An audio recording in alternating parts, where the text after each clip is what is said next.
The Dallas Cowboys certainly missed Dak Prescott this season, stumbling to a 6-10 record and finishing second to last in the NFC East, ahead of only the Philadelphia Eagles.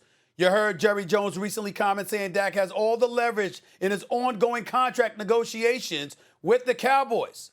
Max, should the Cowboys give Dak Prescott what he wants? Not anything he wants. And let me say, Stephen A., the obvious, which is we're taking a hard turn here from very serious things about which passion is understandable to a trivial subject, which is what we do here, which is why it's so much fun, and we still get passionate about it. And if you're wondering, does it feel awkward to do with an attempted coup in the nation's capital yesterday? The answer is yes, it does. And yet that's our job, and we do it anyway. You're right. And I'm going to tell you my answer, and I do get excited about sports still. So in spite of that context, here we go. I appreciate that. The answer is no. You're right to say it. You're right to say it. The answer is no. The answer is no about Dak. You have to give him a good contract. Yes, you do if you want to retain him. There is a market for him, and you saw the value that he brings to the Cowboys. That value is the difference between missing the playoffs and certainly making the playoffs had they had Dak this year, but that's largely because the division is putrid. If you look at comps for Dak, about how good is he? Now, I like him the most at this point of the following three quarterbacks in his draft class. There was Jared Goff 1, Carson Wentz 2, and then Dak went in the fourth round. And for a minute, it looked like Wentz was just better than Dak. They were both really good, but he was better. And then, Goff gets to a Super Bowl. Maybe he's the guy you want. Because he could hit some highs and then also was consistent. And then Wentz fell apart and Goff was up and down, and Dak just steadily improved, better and better and better. And he was also not only a leader of the team, but a soldier in the organization. Because Stephen A., getting back to kind of social upheaval, when the Kaepernick issue was really center stage, Dak towed the company line as best he could.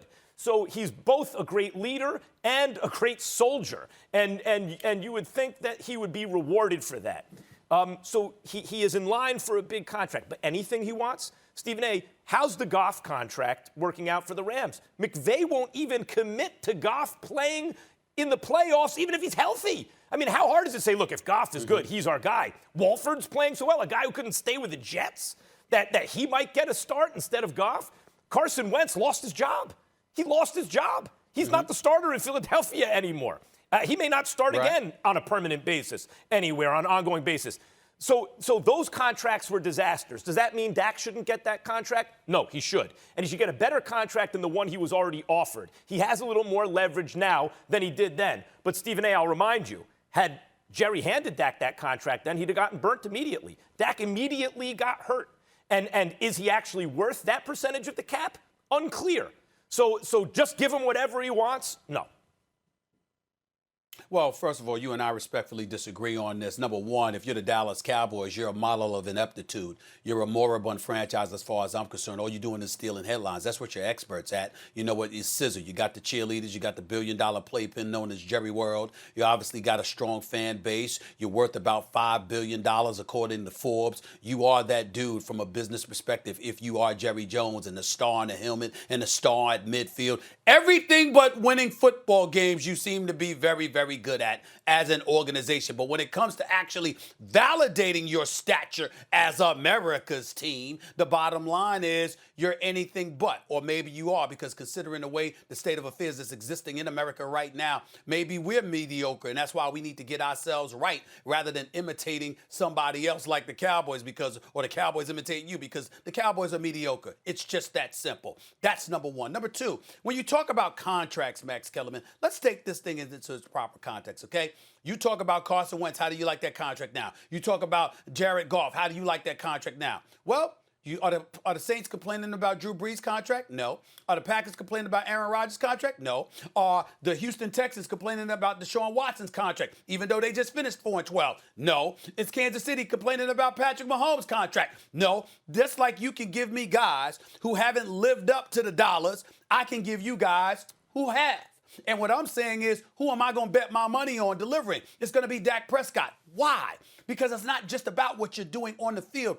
It's the leadership in the locker room, something that was flagrantly absent. Yes, they're the 28th ranked defensive team in the National Football League, giving up over 473 points. I think it's like an average of 29.5 points a game. They've got the second worst rushing defense in the National Football League. Those are putrid. Certainly, Dak Prescott can't help that but so much. But you know what? He could move the chains. You could be more fluid offensively. You, as a result, could be more productive offensively. That could either put pressure on opposing offenses or keep them off the field. Those things might assist in your run defense and your overall defense as well. Then we get to the leadership in the locker room, because wearing that uniform with the star on the helmet, maybe you can encourage CeeDee Lamb not to drop passes. Maybe you can sit up there and remind Michael Gallup, you're on this team as well. You can ball. Maybe Amari Cooper isn't sitting on the sidelines and he's in that game. And inside that line, maybe Ezekiel Elliott is running the football more effectively. He certainly usually did when he was on the field with Dak Prescott. All of those things being taken into consideration are things, Max, that can't be ignored. You can't just look at Dak Prescott on the field.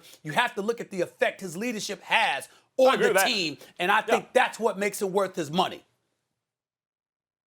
Well, yeah, and Jerry offered him a contract in line with Wentz and Goff's contracts, and as I said, that would have been a mistake. He's better right? than that. Dak would have taken that money. Had he taken that money, he promptly got injured, and so when you prorate the money, it's more like $45 million than $35 million. So already that would have been a mistake. Just as events unfolded, injury is always a risk, and Dak had been an Iron Man of sorts, but he got injured and lost the season. Any huge contract is a risk, so you have to be careful to whom you give it. Now, everything you said about Dak is right, but let's talk about the comparisons you made. Is Dak Drew Brees? No, at least not back then. Is Dak Aaron Rodgers or Deshaun Watson or, Lord, Patrick Mahomes? No, he is not. Might he get there one day, eventually? It's possible. I wouldn't rule it out. Thanks for watching ESPN on YouTube. For live streaming, sports, and premium content, subscribe to ESPN+.